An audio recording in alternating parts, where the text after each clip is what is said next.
The Chicago Bulls have finally made a trade. Do we like it? Do we love it?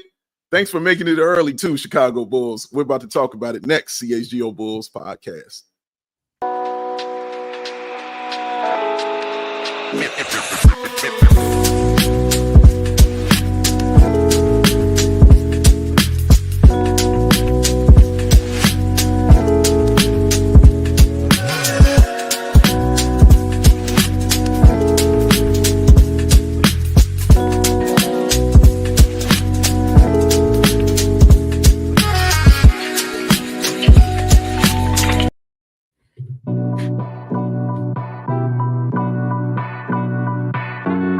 Welcome in,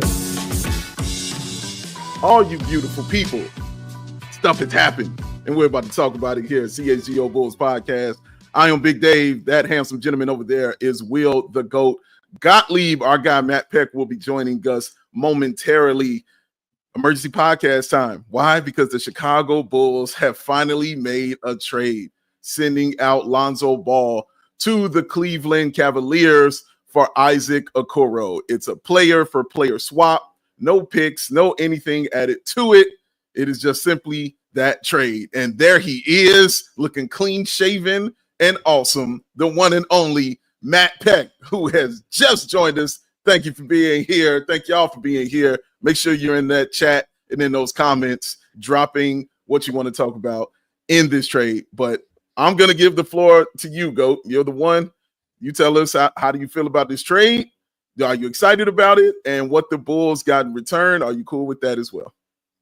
Yeah, contrary to what some may think, I don't enjoy disagreeing with the Bulls front office. I don't enjoy criticizing them for the moves that they make. It's not fun. And it would be much better for us as a podcast and for me as a writer to be able to cover a team that made sense, that did the right things, that built the right way. To me, this is a very bad trade. I do not like this at all. I guess I'll start by just talking about Okoro a little bit because I think he could be a solid player. He's a very good defensive player. He's only 24 years old. He's a wing. Those are valuable guys, and he's done a lot of work to improve his jump shot. He came into the league as basically a non-shooter, and last year he was up over 37% from three, and he has improved every single season. He's career 35%. And was 39% in 2023-24. So I think he's improving there. The volume is pretty low. It's been 3.1 per game during the 23-4 season when he shot 39% and down to 2.7 attempts per game last year. This is a 6'5" wing who can really defend. He's probably the best defender on the team right now. And that's a valuable thing. So, and then just thinking about it from the perspective of the trade itself and the exchange, he's going to give you more certainty and availability than Lonzo. And that means that he's probably going to give you more production than Lonzo. And so in a vacuum, I think they won the battle of production. And I think they added something there. But for me, this is just another example of the Bulls having really poor process about the way that they go about things. The other night, we listened to Mark Eversley on the podium talk about not skipping steps. This is a skip step. This is exactly the same as trading Alex Caruso for Josh Giddey. It's very possible that, like Giddey, Okoro becomes a valuable player that he produces on the court. But this is a skip step. They're not building organically. They're drafting or they're trading for guys that are in their early 20s. In Okoro's case, this is going to be his age 25 season, who has very little upside. He is not somebody that is going to be a star player. And I'm not expecting the Bulls to get a star player back for Lonzo Ball, a guy who's played 70 games in the last 5 years. And obviously missed 2.5. But for me, this is just another example of the Bulls not valuing draft picks. And if you're going to build organically and you're going to, develop players internally, which is what Mark Eversley said, and you want to have financial flexibility in 2026, which is what Mark Eversley said, this goes in the face of all that. This conflicts with all of that directly. And I think it's it's just an example of the same old Bulls. And we talked about it the other night, in the time that we've covered this team as CHGO, which is now going on to our 4th season, there's never been a move that was yeah, I really like this for the Bulls.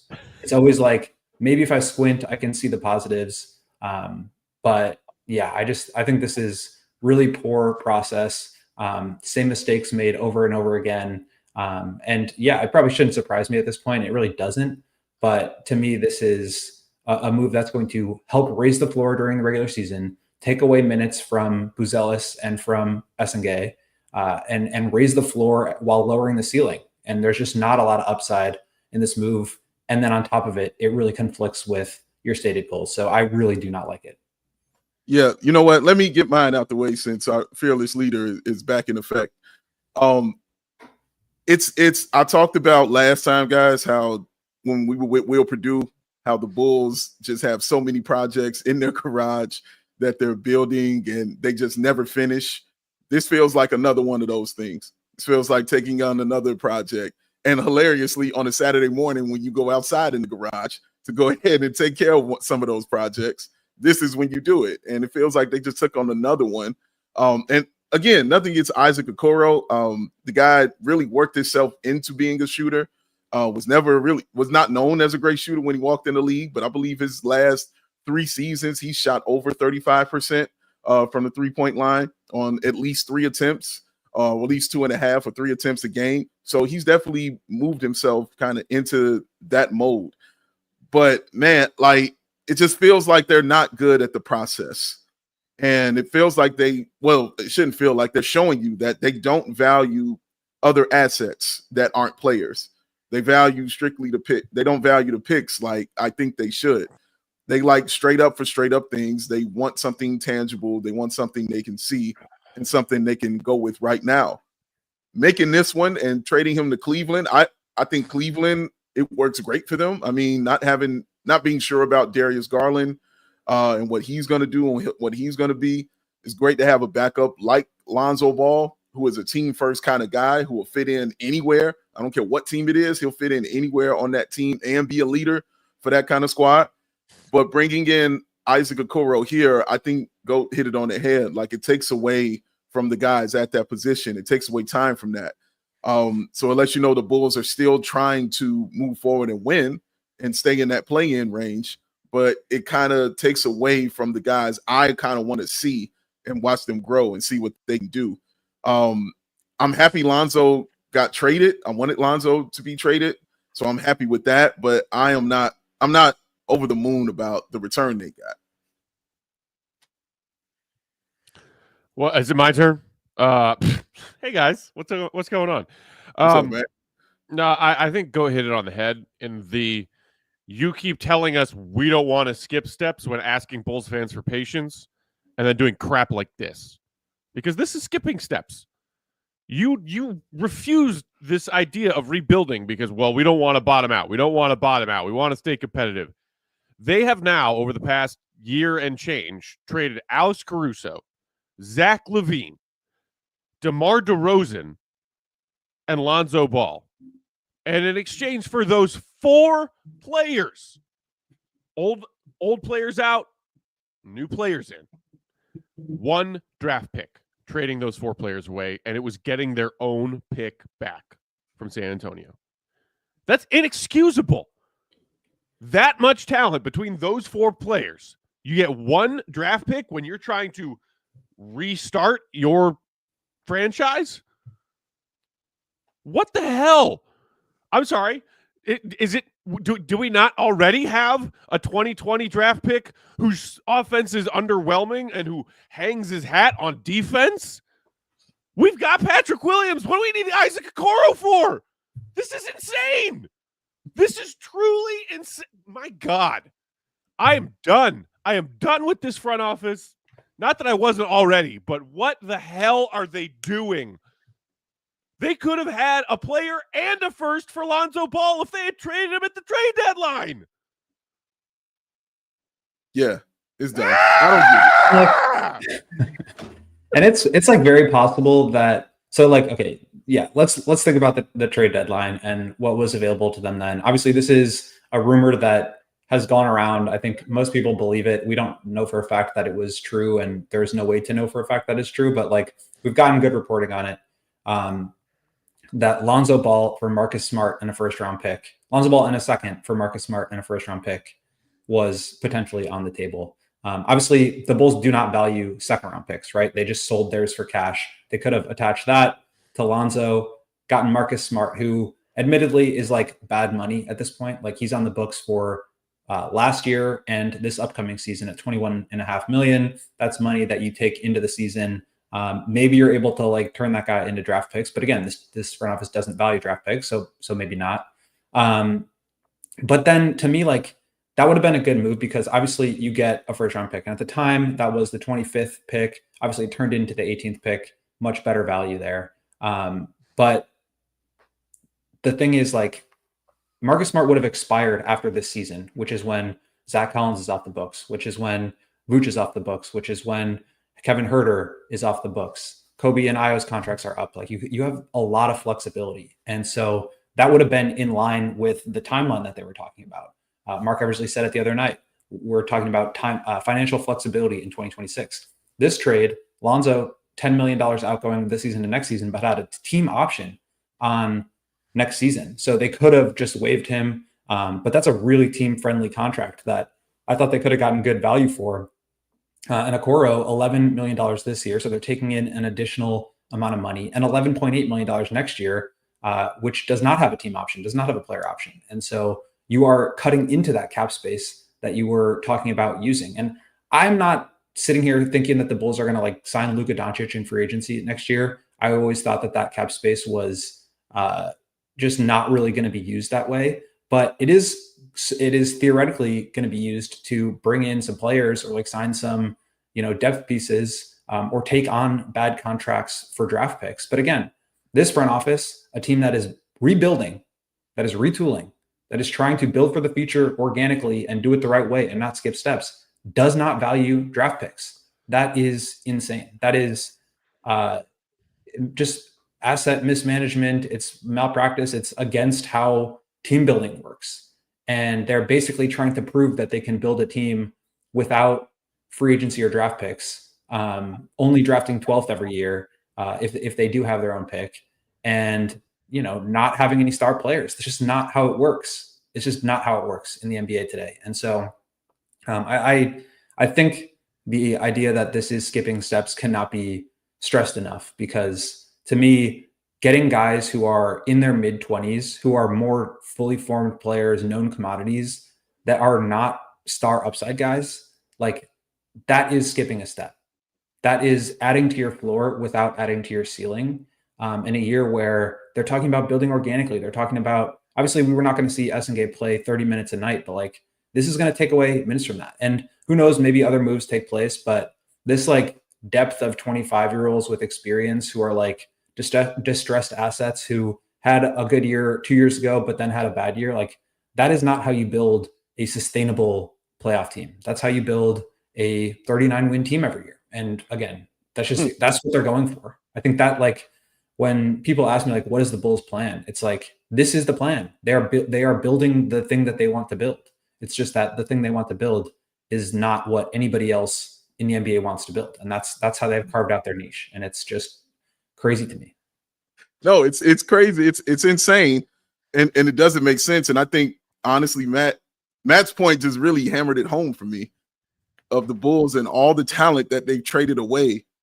They've only got one pick back, and it's their pick. Like that makes absolutely no sense. That's malpractice. That's incompetence right there. When you're trading all that talent, these all-stars, these all-NBA players, and you walk away with just your pick and that's it, that makes no sense at all. That's all you get back. And I was talking to a friend of mine, and I asked him what he thought about the trade, and he said, well, they got a player back. They did. At least they realized they're bad at their jobs and are not taking picks. So I'm like, if that's how we're looking at it, that's even worse. like that makes it even worse for me. Like, okay, I'm not going to give you a cookie? Like, I'm not giving you a cookie for that. You know what I mean? Like, I'm not giving you applause. Like, oh, we realize we're terrible at this, so we're just going to stay where we should be. Well, then if you're bad at it, then you bring in somebody that's good at it. Now, of course, that has to do with the even bigger problem, which is, going on upstairs at the top, of bringing in people who know what they're doing. That's an even bigger problem right there. But man, like, it's just disappointing. It really is disappointing, especially after the draft that you had. And I'm out here like, okay, you did a solid job. You drafted a player. That's okay. that's pretty solid that everybody isn't really mad at, and you get a project which is saying, oh man, we're setting stuff up for the future and we're doing it that way.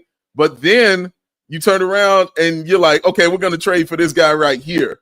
And that's a player you get when you're trying to do stuff right now, and you're not in that position to do stuff right now. What you're in position to do is to stay exactly where you've been the past few years, right in that middle. That's exactly what that is, man. And that's upsetting as hell. We got a lot of people hanging out with us in the chat. Thanks everybody for being here on Emergency Pod on Saturday.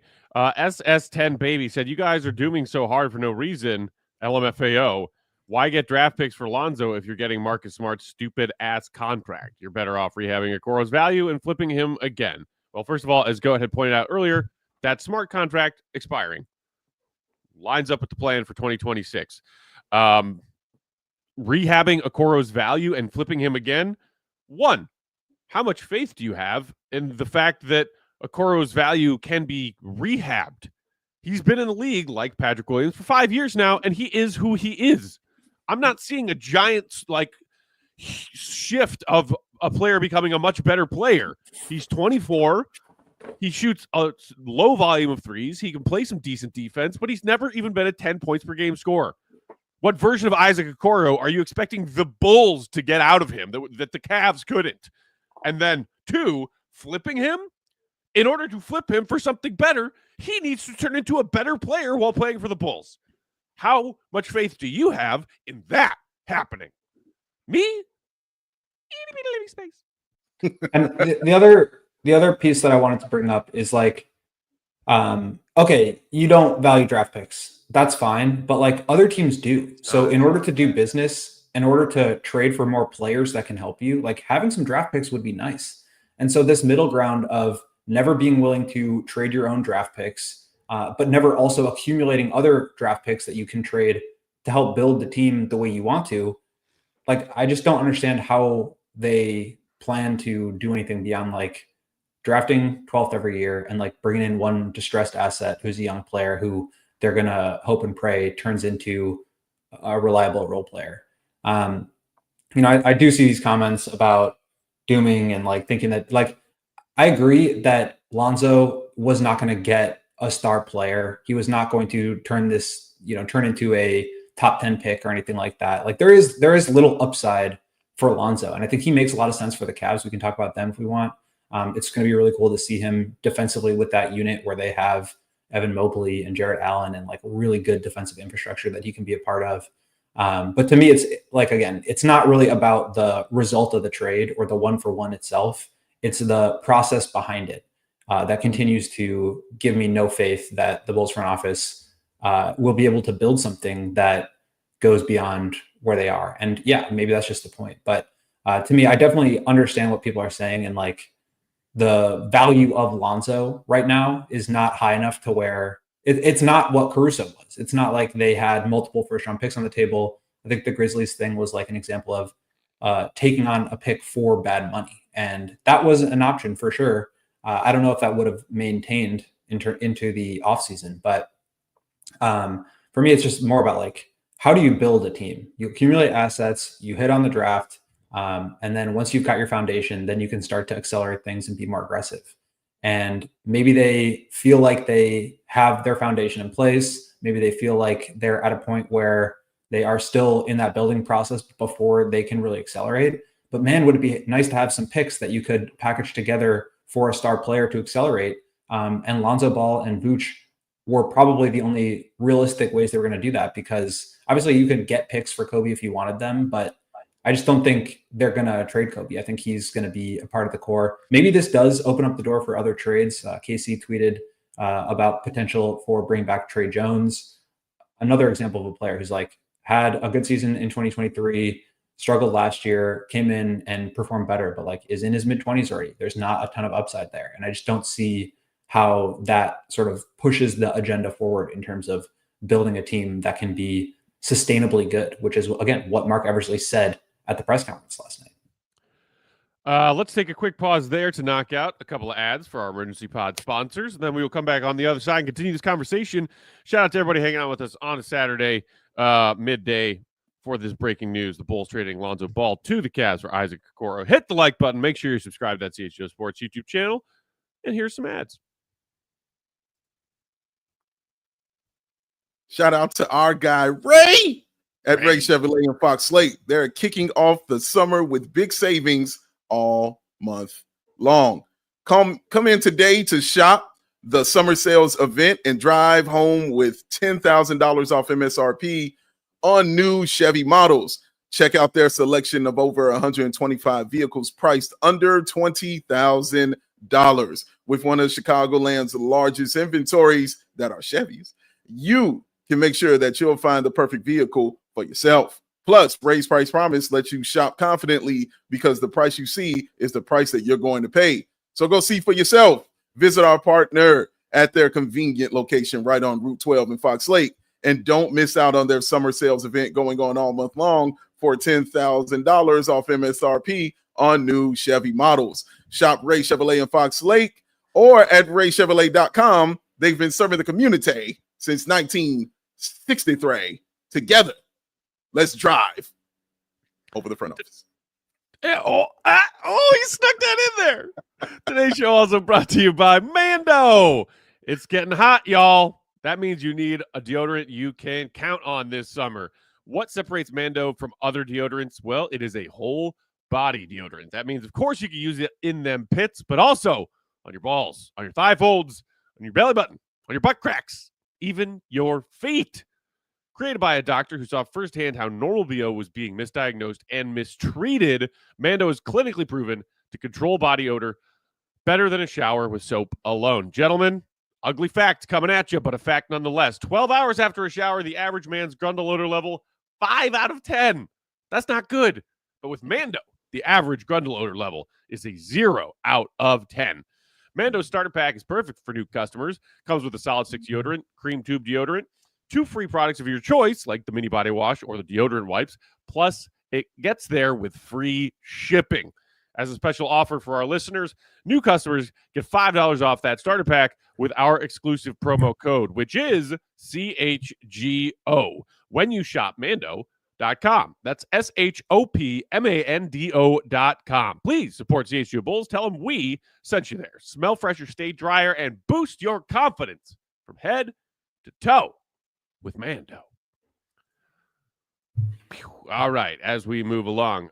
Interesting question from one of our regulars, Dinko Hoops, in the chat. Go, you were just talking about, Kobe White, Nikola Vucevic.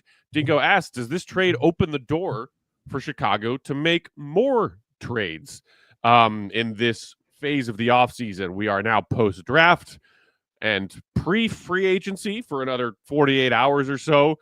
Do you think that this is a sign that when maybe there were reports that they were thinking about trades on draft night, but then other than trading down from the Lakers, there was no Lonzo or Kobe or Vooch trade on draft night, but now here we have a Lonzo Ball trade. Does that mean that a Kobe and or Vooch trade could be not too far away from happening as well? What do you think, Goat?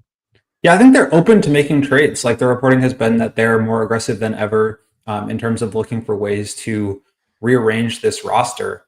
To me, it's like it's coming together that, and again, I should have known better all along. The trade that they do make for Vooch eventually is going to be for a 25-year-old making roughly the same amount of money, who is not as good as Vooch used to be, but might be able to be around longer. Like, this is not a front office that's going to accumulate picks, like, just period, point blank. They're not going to be doing that.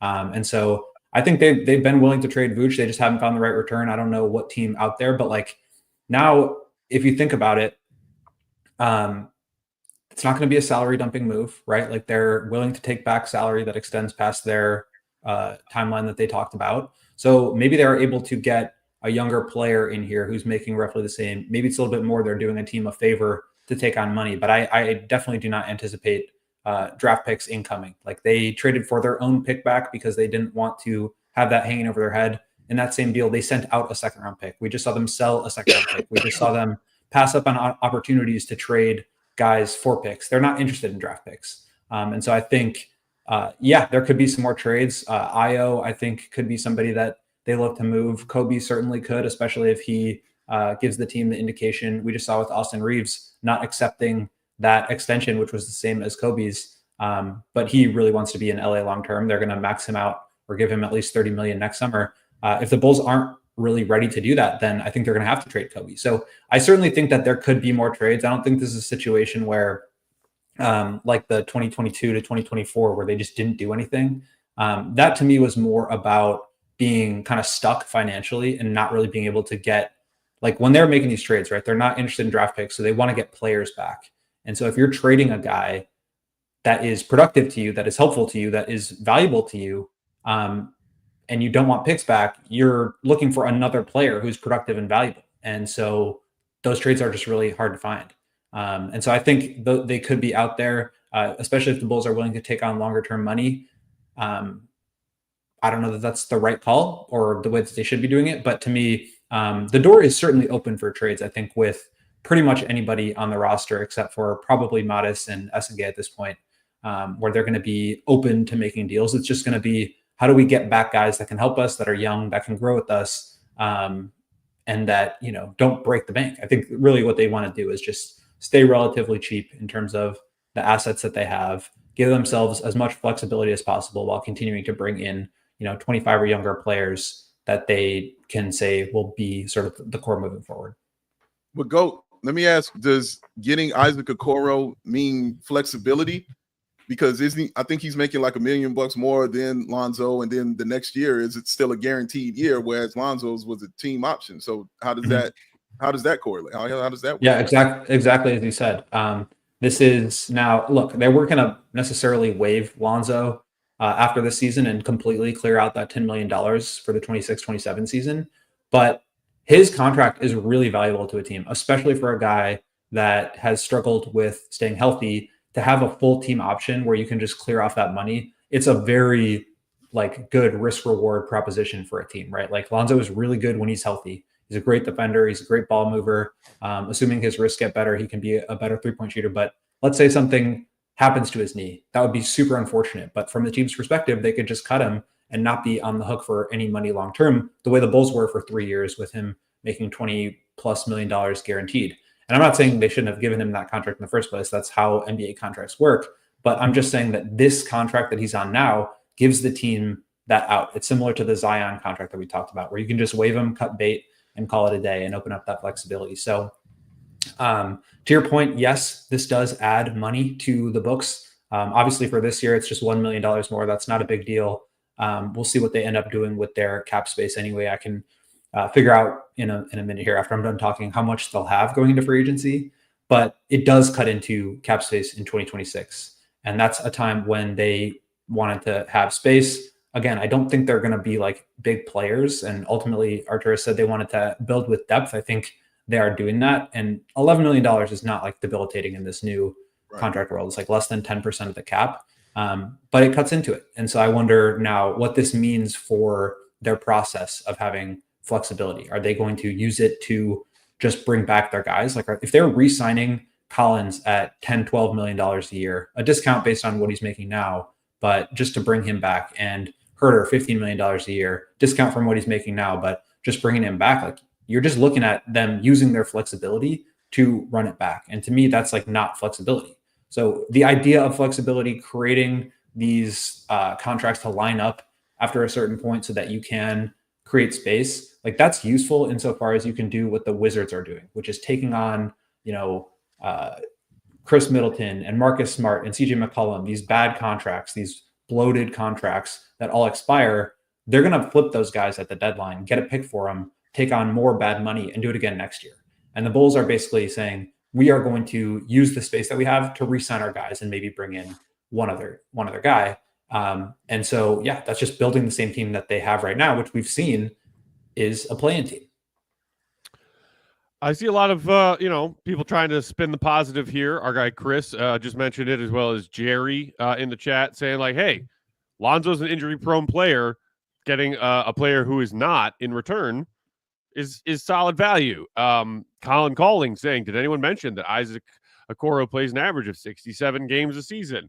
And that is accurate. Okoro, thus far in his NBA career, has played 67, 67, 76, 69, just 55 this past season, but for the most part, been available and healthy. And when comparing him to Lonzo Ball in a straight up player for player swap kind of trade, there's some easy silver lining to look at. And I know plenty of skeptics are thinking, well, Lonzo didn't finish the season, and it wasn't anything to do with the knee. It was a different injury that kept reoccurring. And who knows if he's healthy, and who knows if he'll come into training camp healthy. I hear that. But it's like when that's the positive spin you're trying to make, was like, oh, Isaac Okoro hasn't had any career debilitating injuries yet. So great. Okay. You know, another positive spin I saw repeatedly in the chat from various people is, well, he's better than P. Will. Okay. Who isn't? My great aunt Gertrude is better than Patrick Williams. What wins are we trying to take here? Yeah, and like I said at the top, like I do think they won this trade in the sense of they're getting more production, right? Like they will get probably more points this season out of Okoro than they would have out of Lonzo, because he's going to play more games. He's going to be more reliable. And that counts for something. Like maybe they do end up packaging him. Maybe he continues to improve.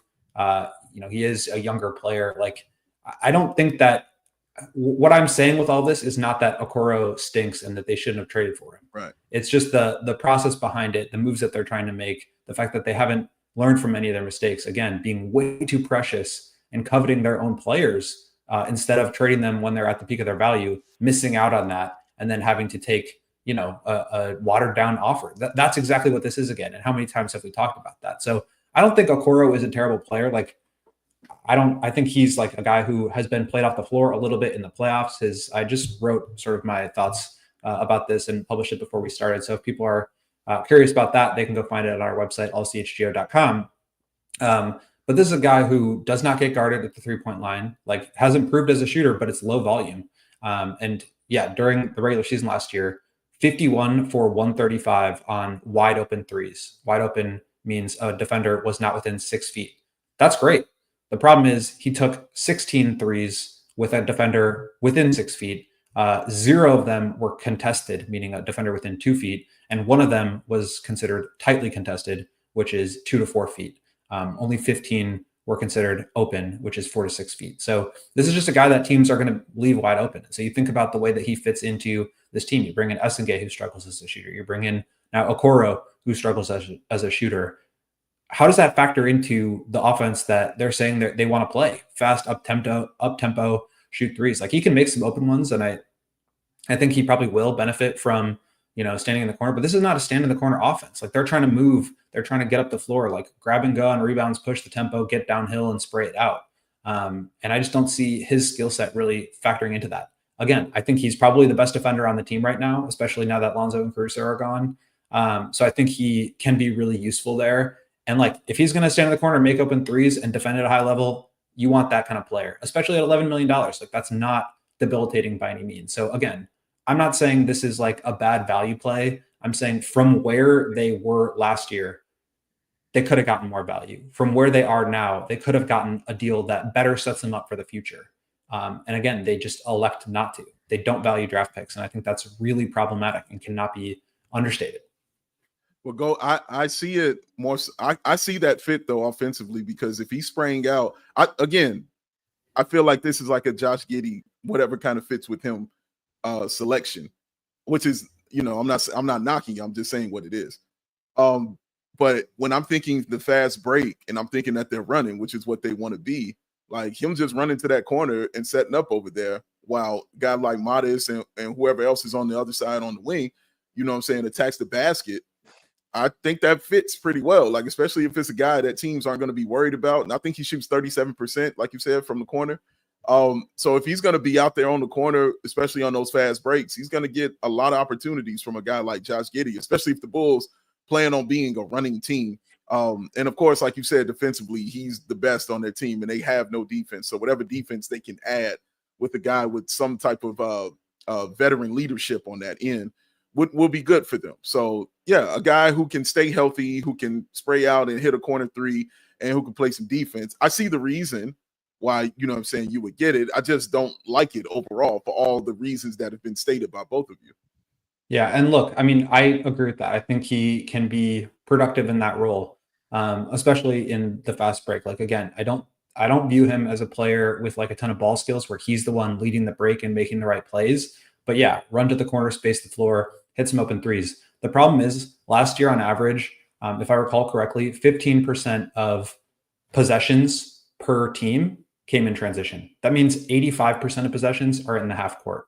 And when you're talking about Modest Buzelis, who is at best a neutral shooter, Noah Essengay, who is a negative shooter right now, Josh Giddey, who is a negative shooter right now, Vooch is not long for this team, and adding Okoro into the mix, like, you're talking about a lineup with 0+ shooters in it. That is not how you build a team in 2025 and beyond. So I think the offense, the transition stuff is really good. That's what they should be trying to do. But you look at what the Pacers are doing, and again, if you want to replicate that, Halliburton is one of the elite three-point shooters in the league, both off the dribble and off the catch. Giddey, I think, has really improved, and I don't think we've really given him enough credit for the ability to make the open ones, but he is not shooting off the dribble threes. That's why I keep talking about that being a huge pivot point for him as a player and for the Bulls as an offense to be able to make pull-up threes really changes how teams have to guard you. He's not there yet. But they have Nembhard, who's a very good shooter. You have Nesmith, who's a very good shooter. You've got Siakam, who is a neutral, if not positive shooter. And you've got Turner, who's a plus shooter from the 5 position. Bulls don't have anybody who's a plus shooter on their starting lineup right now. And I'm not saying that's going to be their starting lineup, Hurt or Kobe. Like, they have shooters there. But the guys that they're building with now, the decisions that they made this offseason, and really last, it was Giddey, it was Okoro, it was Buzelis, who was a negative shooter coming out of the draft. That was why he slid. And Okoro now, who is a negative shooter. That's just not going to work. That's not going to be the recipe to replicating the Pacers. Mm-hmm. Rich in the comments saying, please tell us those confirmed trades that were on the table for Lonzo. And then following that up with, oh, that's right, you guys don't know shit, just like the rest of us. I mean, there were multiple different outlets, local and national, after the Marcus Smart trade that did happened, talking about the Bulls in those conversations. Like, it's not like those talks were fabricated out of nothing. There were multiple people talking on offers the Bulls had for Lonzo at the trade deadline that they turned down. And if you did the math of other trades that happened, it's pretty easy to connect some certain dots that if the Bulls were the team to take on Marcus Smart in that trade that went a different direction, they were getting a first-round pick along with that. Like, it is the latest example of the Bulls holding on to an asset for too long and then trading them for lesser value. Depending on how you value draft picks versus a young player like Isaac Okoro, that part's fair. But trading or holding on to an asset for too long and watching its value depreciate. Because at the trade deadline, Lonzo appeared to be, a healthier player than the version who wasn't healthy enough to finish the season. Yeah, missed the final 23 games. And this is from Shams' write-up on the trade from this morning. He writes that Cavaliers president of basketball operations, Kobe Altman, and his staff have targeted Ball for months, inquiring about him at the February trade deadline, and then ultimately finalizing the deal on Saturday. We don't know what deals were offered. Obviously, leaks come out, and Hollinger was the one that originally reported about the Memphis thing. He used to be second in charge in Memphis, so I tend to feel pretty good about that one. And then you see what the actual trade was. That package was there. I've seen other examples of that with Caruso, where the package that was reported or that I sourced out that was available for Caruso got traded for another player who's very similar to Caruso. You figure that was there. Same thing with Joe Dumars talking about during his press conference. We targeted Derek Queen. We called every team from 9 and offered them this deal. That deal was probably there for the Bulls. He basically said it. So we're never going to know exactly what those phone calls were like. We're never going to know exactly what the details were. And again, I'm not trying to really criticize Okoro or even the idea of trading for distressed assets. I think that's generally a good approach. But to me, it's why I just don't understand why they're not prioritizing younger players with upside and or draft picks. And yesterday we saw a report from Kelly Iko from The Athletic, who covers the Rockets, that Cam Whitmore is on the block. That's a player who has a ton of upside, hasn't played a lot in the NBA, still very much somebody who could theoretically really improve. And like I had in my top 10 on the big board in that draft, like that's a better swing to me than Okoro, because you know what Okoro is. He's a player who is a really good defender who can play a role, but gets played off the floor in the playoffs. And I just don't understand why they continue to target those players, knowing what their limitations are. I would rather take a swing on a guy like Cam Whitmore, who could really turn into something, but also might burn out. But like that risk is, I'm there for that risk, especially with a guy like Lonzo, who you know is not a part of your future and who you know is a risk in and of himself. So to me, it's the process more than it is about the actual return that they got. Because I agree, it's hard to say, oh, just don't do that. Just don't do that. But I do think we have some examples of things that they've passed up that repeatedly show us their approach. And this is more about me disagreeing with that approach. So do you think this is the Bulls, as far as, Okoro being here, this is the Bulls' new starting three, and they're playing Modest at the 4? Is that what they're kind of bringing him in for here? Yeah, I kind of wonder. They had Kevin Huerter in there towards the end of the season with Kobe and Giddey. That is just like a defensive nightmare. You're just not stopping anyone with that unit. So maybe he slides in there. But yeah, you just bring in Noah Essengay, who I think is kind of maybe going to be able to play some 3, but really a 4. Modest, I think, can kind of switch between those two. You still have Patrick, you still have Dalen, you still have Julian. I think this roster is still going to be in flux. I just don't know how you can, like, there's a difference between like 9 and 10 very good players and like 14 or 15 guys that you have to figure out where to play.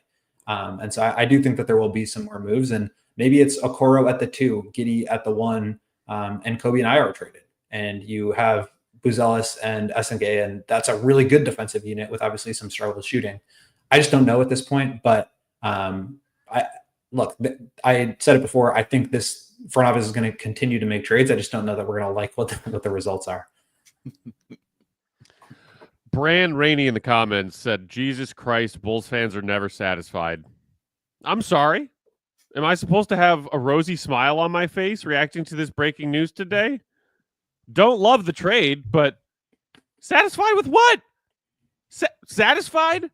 Bulls fans have got to stop lowering the bar, allowing them to get away with these crap results year after year.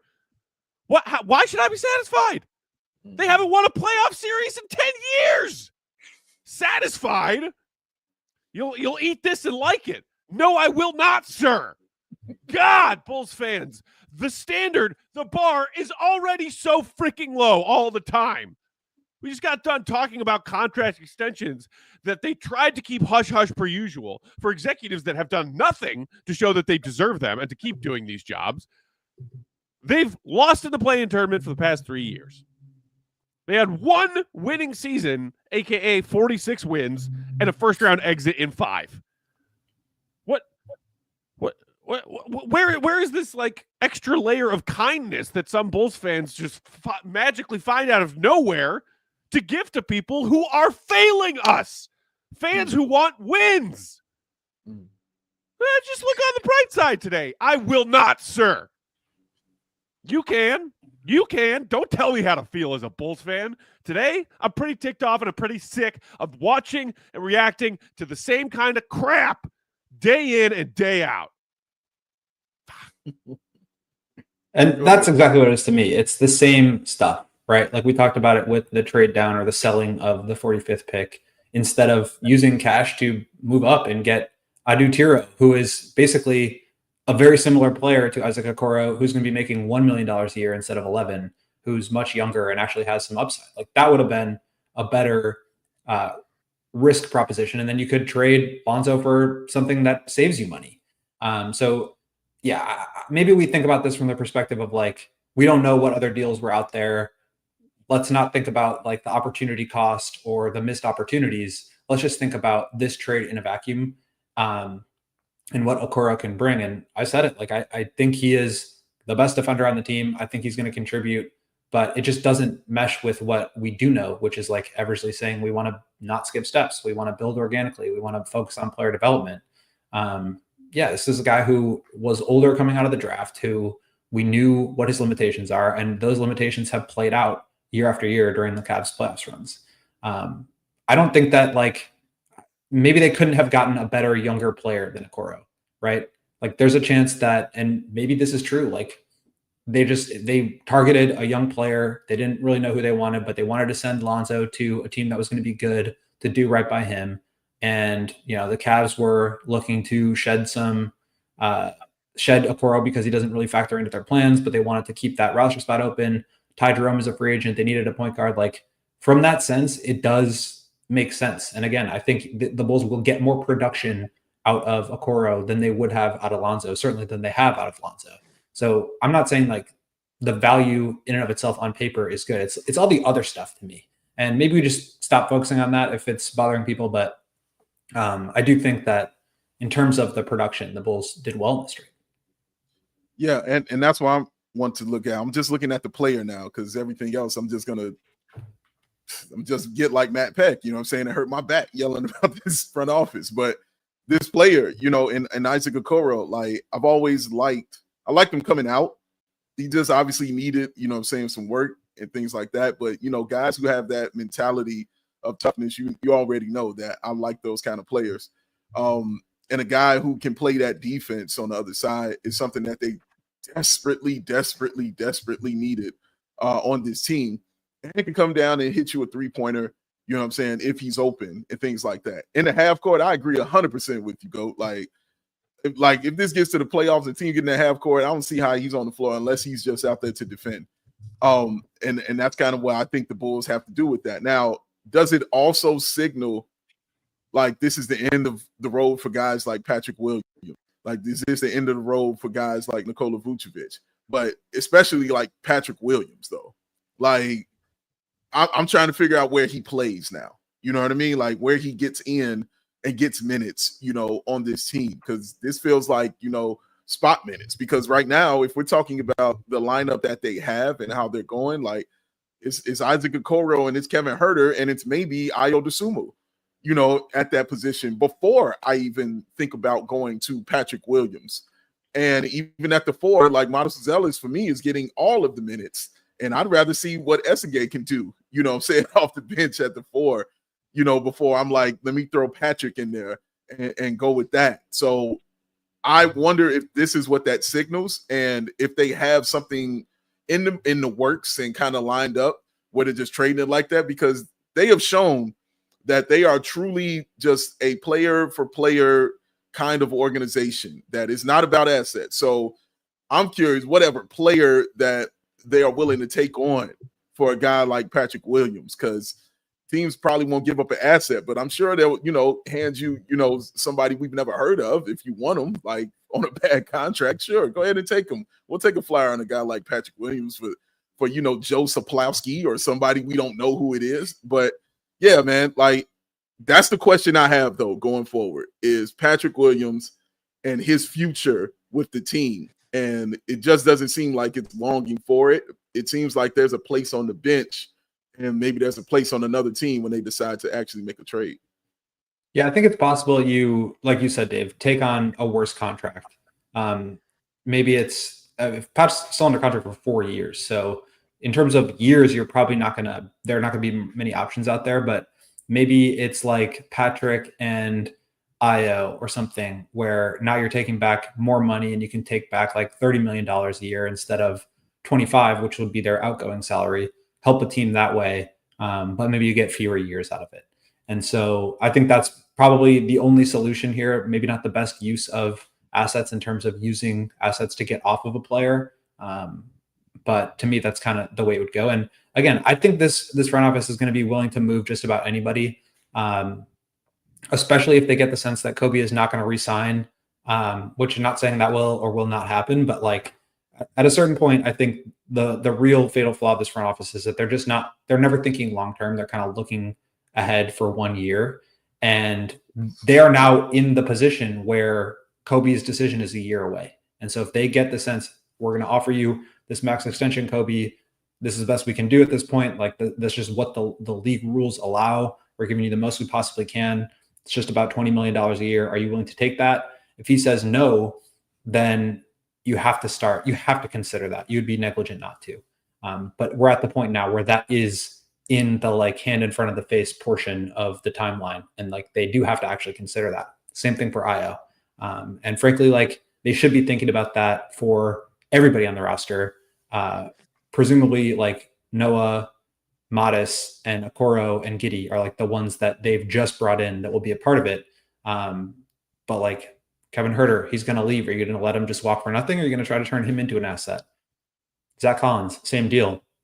And again, that flexibility that they're talking about is nice until they actually have to use it. And now it's committing longer term to contracts. And are you willing to commit long term to those guys? Or are you going to let that space or let those contracts expire and turn into cap space? And if so, what are you going to do with it? Like, what are the options here? And so I'm curious. I do think that there will be more moves on the horizon, especially in the backcourt. If Trey Jones is coming back, like it just doesn't make sense to have Io, Kobe, Giddey, Trey Jones there. Like that's just too many guys. And I know they play multiple guards together, but on the wing still, now you're talking about Okoro, Modis, Essengay, Patrick, Dalen, Julian, Kevin Huerter. That's like 7 guys that have to get minutes. And again, depth is a good thing. I understand why they want that. That has proven to be valuable in team building. We saw it really work in the playoffs, but there's a difference between 9 and 10 players and 14 or 15 guys that you have to figure out how to play. Like Billy plays 10 at the most. That's just, he's not going to play 15 guys. We can wrap up here in a second. Just wanted to highlight one more comment. D'Angelo, who said, I'm just tired of Bulls fans crying and complaining about what the Bulls front office does. We're still crying over spilled milk from bad trades years ago. Let's see what else. Let's see what else they do in free agency. Yeah, it's not super fun. Like Goat said at the top of the show, it's like maybe contrary to popular belief, we don't get off on yelling at the Bulls front office for doing their jobs poorly. We would much rather be excitedly hosting a Bulls podcast about a team that's good and fun and interesting and executives who are crushing it. That would be way better. But the reason that some of us still cry over spilled milk, as you, D'Angelo, and maybe some of your Acme defenders might say, is because all of those collective bad moves, whether they be free agent signings or trades or draft picks, is how they have gotten to where we are, which is a team stuck in the middle of nothing going nowhere. That's why we rehash and reevaluate the moves that they have made, especially on the heels of hearing that they got fresh contracts to keep doing these jobs and making these mistakes. And let's see what else they do in free agency. Are you really that brainwashed to be buying that? Because over the last few years, after the summer of 21 bonanza, that was a whole bunch of awesome stuff happening all in one summer. When AK has gone to the podium at the season-ending press conference and said, hey, stop breathing down my neck. Just see what we do in free agency. What has his answer been after saying, hold on, we got free agency. I'm going to fix this. It's going to be great. Because those answers were a combination of Goran Dragic, age 65, Andre Drummond, backup center, Jalen Smith, backup center, Torrey Craig, and Javon Carter. So if you really want to believe just wait until AK cooks in free agency, are you that brainwashed? Then I shall say a prayer for you. As a non-religious man, I will say a prayer for you, because that is lunacy to be that blindfolded into believing that AK can fix this with free agency. What are we doing? What are we talking about? This is not how I wanted to spend my Saturday, gentlemen. Just to end on a positive note here, because I agree this has been a fairly critical show. Okoro is a really good defensive player. I think he's going to help this team. He fits in with the timeline that they're looking at. I think he's the best defender on the team today, and he has really improved. And I never want to say like a player is going to stop improving or stop working on their game. This could be an example of like the Oklahoma City Thunder with Josh Giddey. Like the opportunities just weren't there for him. His role was shrinking. They bring in DeAndre Hunter. They bring in Max Strus. Sam Merrill's a really good shooter, so he was starting to get minutes over him, and the opportunity just wasn't there. And when the opportunity is not there, every shot that you take when you get in has more pressure behind it. Every time you touch the floor, you are required to produce more consistently because you have less opportunity to prove that you're doing it right. So maybe with kind of the way that the Bulls offense works, he will have an opportunity to thrive getting up and down. He's an athlete. He's a big physical guy that can like defend multiple positions. I do see the value in that. And I also think that like Lonzo is probably going to be a 35 to 50 game player for the rest of his career. Unfortunately, he just has to prove that he will be able to be more consistent than that before I believe it. It was awesome to see him make a comeback. He was one of the best stories in the year last year, but to turn him into anything that can be productive, I do think is a win. So I'm not saying that like all is lost here. This is a terrible deal. I disagree with the process and I wanted to voice that, but like the idea of getting a guy who can contribute, who's young, who could be a part of your core long-term, he's not going to be the star player, but they were never going to get the star player with Lonzo Ball, who has all the health stuff. And so 3-and-D wing who can make spot up threes and defend at a high level, that's a valuable archetype to build around. I have questions about it, but I'm excited to see what he can do in the Bulls system that is really conducive to letting players run and gun, get more comfortable, touch the ball, and feel more involved in the offense, which is, I think, really valuable to any player you talk to. They want to be a part of it. They want to feel the ball. The ball has energy and all of that. And I think that could really benefit him if he continues to work on his game and improve the way that he has so far in his career.